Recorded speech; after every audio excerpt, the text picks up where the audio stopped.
आप देख रहे हैं विविध विचार। बढ़ते हैं खबरों की ओर। नीमा यानी नेशनल इंटीग्रेटेड मेडिकल एसोसिएशन की तरफ से एक ख़ास प्रोग्राम का आयोजन किया गया। इस प्रोग्राम में doctor Diksha Tyagi, MBBS, MD, DM pulmonary and critical care medicine, EDRM, Aryavart clinic Meerut ने अपने विचार सबके सामने रखे और साथ ही doctor Anika Krishnacharya, MBBS, MD paediatrics, gold medalist, LLRM medical college, जो कि इस समय वशिष्ठ हॉस्पिटल मुजफ्फरनगर में कार्यरत है, इन्होंने भी अपने विचार सबके सामने रखे। डॉक्टर साहब,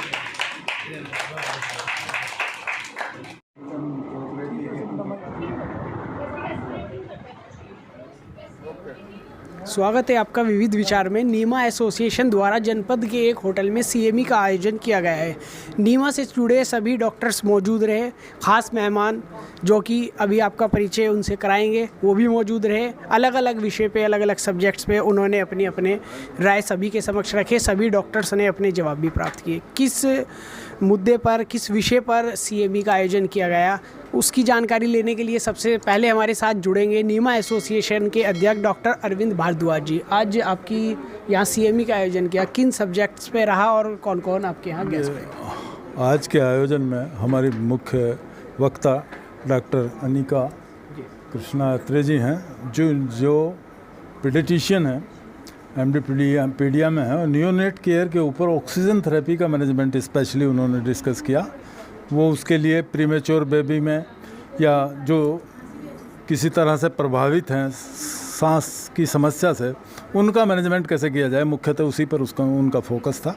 और उसमें जो आजकल लेटेस्ट जितने भी टेक्निक्स, जितने भी तरीके प्रयोग में लाए जाते हैं, उनके बारे में विस्तृत उन्होंने व्याख्यान दिया। अब अनेकों हॉस्पिटल्स द्वारा आपके यहाँ अक्सर CME मीटिंग्स का आयोजन किया जाता रहता है। इसका मेन मोटिव क्या रहता है? देखिए, हमारा मेन मोटो सिर्फ ये रहता है कि अवेयरनेस, करंट अवेयरनेस लोगों में रहे, हमारे चिकित्सक भी अपडेट रहें, किसी चीज़ को पहचानने में उनसे कोई किसी प्रकार की गलती ना हो, साथ ही वो एक हाई स्पेशलिस्ट, जो सुपर स्पेशलिस्ट के योग्य जिस मरीज़ को समझते हैं उसके पास वो रेफ़र कर सकें। थैंक यू डॉक्टर साहब। खास मेहमान भी हमारे साथ मौजूद हैं, सीधी जानकारी ले लेते हैं। मैं doctor Anika Krishnacharya, MBBS, MD paediatrics. मैं बाल रोग विशेषज्ञ, बच्चों की डॉक्टर हूँ, बच्चों की स्पेशलिस्ट हूँ। यहाँ वशिष्ठ हॉस्पिटल जानसर रोड पे हम अपना एक NICU, नियोनेटल ICU और PICU सब रन करते हैं और वहीं पर मैं कार्यरत हूँ।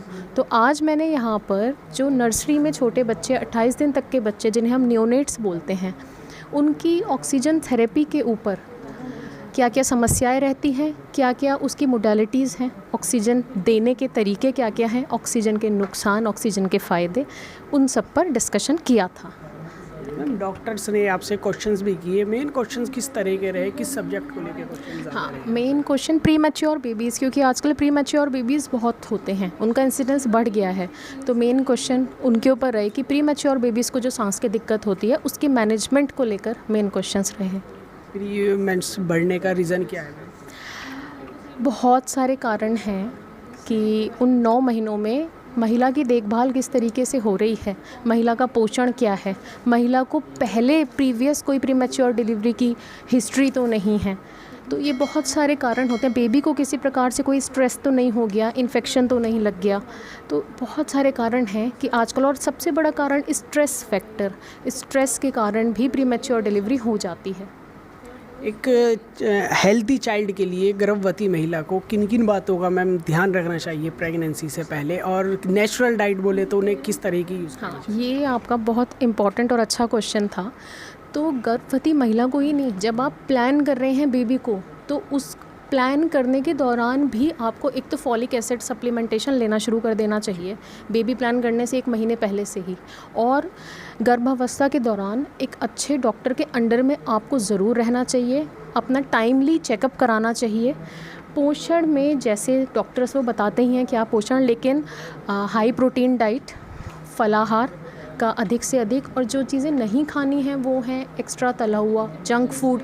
इन सब से आपको गर्भावस्था में परहेज़ करना चाहिए। अल्कोहल, स्मोकिंग से भी स्ट्रिक्टली परहेज़ करना चाहिए। बहुत बहुत धन्यवाद। साथ ही एक और गेस्ट यहाँ पर मौजूद हैं जिन्होंने बताया अपने वक्तव्य में कि वो रोहतक से पढ़ाई करके अब मेरठ में एक हॉस्पिटल है उसमें वर्क कर रही है या फिर उनका हॉस्पिटल है। पूरी जानकारी लेने के लिए हमारे साथ सीधा मौजूद है। Ma'am please self introduction. मेरा नाम डॉक्टर दीक्षा त्यागी है। मैंने MBBS MD DM किया हुआ है pulmonary and critical care medicine में, और मैं अभी आर्यव्रत हॉस्पिटल मेरठ दोराला मेरठ में है, ऑन रोड ही, वहाँ पर प्रैक्टिस कर रही हूँ लास्ट 2 साल से। आज CME का आयोजन हुआ, किस सब्जेक्ट पे आपने अपना वक्त रखा? आज हमारा जो मेन टॉपिक था वो एस्थमा था, कि एस्थमा को कैसे पहचाना जाए और उसमें क्या क्या टेस्ट करने का फ़ायदा होता है, क्या दवाई किस तरीके से दी जाए, क्योंकि एस्थमा में इनहेल्ड थेरेपी का मेन रोल होता है। जो टैबलेट्स हैं, इंजेक्शंस हैं, वो अक्सर सिवियर पेशेंट के लिए रखी जाती हैं। तो किस तरीके से एस्थमा के मरीज़ों को पहचानें जब वो पहली बार हमारे पास आ रहे हैं, और दूसरा किस तरीके से उनका इलाज किया जाए। मैम अस्थमा किन कारणों से होता है? आजकल बढ़ते प्रदूषण से कह लें या फिर कुछ और भी, क्या इससे बचाव के लिए क्या करना चाहिए? एस्थमा बेसिकली जो है ये एक तरह की एलर्जी होती है। तो इसके 2 कारण रहते हैं। एक तो जेनेटिक, जो पेशेंट पहले से एलर्जी है जिनको, वो जैसे ही इस तरह के वातावरण में जाते हैं तो उनको सिम्टम आने लग जाते हैं, जैसे कि टेम्परेचर वेरिएशन हो, धूल धुआं हो, पोलन्स हो। तो ऐसे कहीं पर भी हो, घर में कोई पेट हो, कोई डस्ट वाली जगह हो, कुछ ठंडा ले लिया, तो बहुत सारे प्रेसिपिटेटिंग फैक्टर्स होते हैं। तो जेनेटिकली कुछ एंजाइम्स होते हैं जो डिफ़ाइन करते हैं कि इन पेशेंट को एलर्जी हो सकती है। तो जब ये दोनों फैक्टर्स आपस में मिक्स होते हैं तो एस्थमा के सिम्टम्स आते हैं, जिसमें कि खांसी हो सकती है, सूखी खांसी, छाती में सीटी जैसी आवाज़ें आना, छाती में जकड़न और चलते फिरते दम फूलना, ये सारे आम लक्षण होते हैं। इससे बचाव के लिए नेचुरल लाइफ में कुछ विशेष की इससे बचाव देखिए, अगर एस्थमा के सिम्टम्स आ रहे हैं तो ट्रीटमेंट ज़रूरी है। उसके लिए आपको इन्हेलर्स जो हम बोलते हैं वो लेना ज़रूरी है। बचने के लिए एस्थमेटिक अटैक ना आए, हमें ठंडी चीज़ों से परहेज़ करना चाहिए जिनको इस तरह की प्रॉब्लम होती है। धूल धुएँ का काम बिल्कुल नहीं करना चाहिए।